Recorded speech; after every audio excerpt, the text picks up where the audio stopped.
sobre a proposta já nesta quinta-feira. Olha, a entrega desse relatório. Larissa, então, já te pergunto, já que estamos avançando para a entrega disso, isso pode acelerar a tramitação? Mas alguém pode ficar achando que isso pode acontecer antes da eleição, a tramitação desse projeto, ou é querer demais?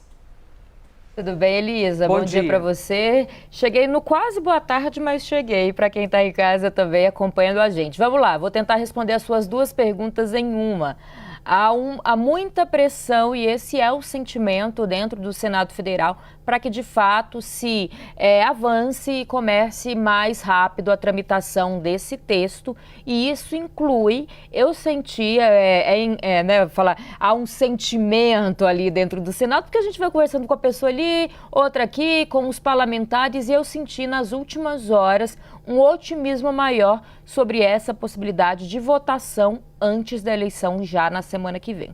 Claro, para isso acontecer, Elisa, teria que ter algumas movimentações, como, por exemplo, tentar romper e pular algumas transições ali dentro do Senado Federal, inclusive porque tem que votar em primeiro e segundo turno no plenário. Há muita coisa em jogo e isso vai ser discutido. Sei que a gente já falou e vai falar mais daqui a pouco aqui também na CNN, num almoço que está previsto para acontecer entre o presidente do Senado, o presidente Lula, e o presidente da Câmara dos Deputados. Nossa equipe de reportagem já está lá na porta do Palácio da Alvorada para ver se de fato esse almoço, que a gente tem ouvido as fontes dizer que vai acontecer, vai de fato sair do papel. E voltando um pouquinho sobre essa possibilidade aí dessa entrega do relatório, eu conversei com o Omar Aziz, que é o relator desse texto, e ele me disse que amanhã já vai ser protocolado, Elisa, no sistema do Senado Federal, o relatório final. Por que isso é importante? A votação na CCJ, que é a primeira comissão,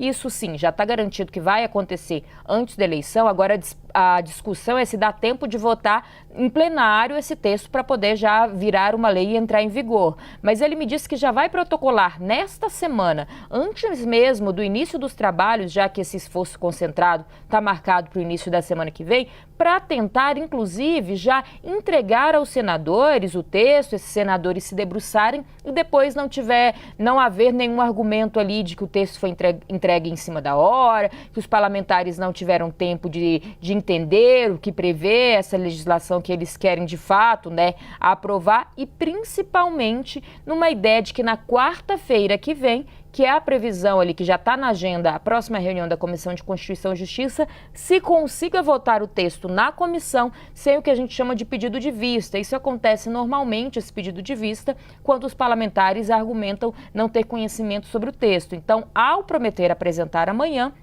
ele pretende romper ali, ou pelo menos minimizar qualquer possibilidade de pedido de vista. Para encerrar, ele já disse que o texto vai ser o mesmo aprovado na Câmara dos Deputados, ainda nessa tentativa governista de acelerar a tramitação, transformar em lei, porque se tem mudança no Senado, precisaria voltar para uma segunda análise da Câmara. Elisa.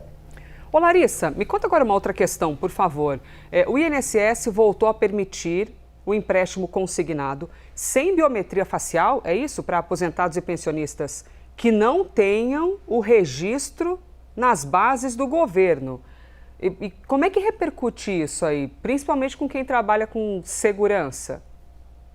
E aí, Elisa, tá tendo, eu senti isso conversando hoje de manhã com fontes da Polícia Federal, até algumas críticas ali, claro que críticas veladas, nos bastidores, de que isso poderia aumentar a possibilidade e facilitar qualquer tentativa por parte, desses criminosos, dá pra gente chamar assim, que durante muito tempo fizeram descontos irregulares nos aposentados, nas pensões também, dessas pessoas que têm direito ao benefício. A gente acompanhou o que ficou conhecido como escândalo do INSS, desculpa, vou devolver aqui, Elisa, que caiu.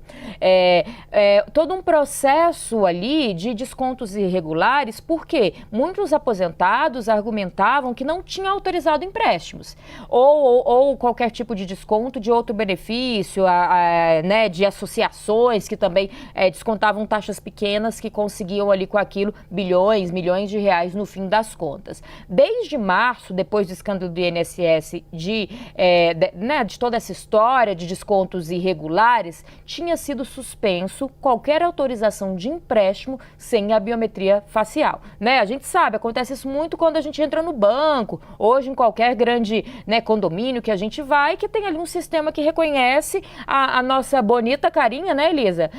E de fato já autoriza ou entrada no caso do banco, pagamento, enfim, e que só estava sendo permitido por meio digital que esses aposentados conseguissem empréstimos nesse reconhecimento facial. Mas de março para cá isso estava em vigor e agora, nesta semana, houve uma nova portaria do INSS revendo isso. Vai passar, e eu vou ler aqui para explicar melhor, Elisa, até para a gente não cometer nenhum equívoco, a permissão de novos descontos ali, ou o aposentado que quiser fazer um empréstimo e não tem um cadastro biofacial, que ele possa ali, por meio do banco ou pelo GovBR, conseguir essa autorização. O argumento do INSS é que isso facilita a vida daqueles aposentados que não têm tanto conhecimento ali de tecnologia ou equipamento eletrônico, um celular tão moderno, que isso permite o benefício do empréstimo para muitos que precisam. E a gente sabe que, infelizmente, nossos aposentados cada dia sofrem mais para pagar suas contas.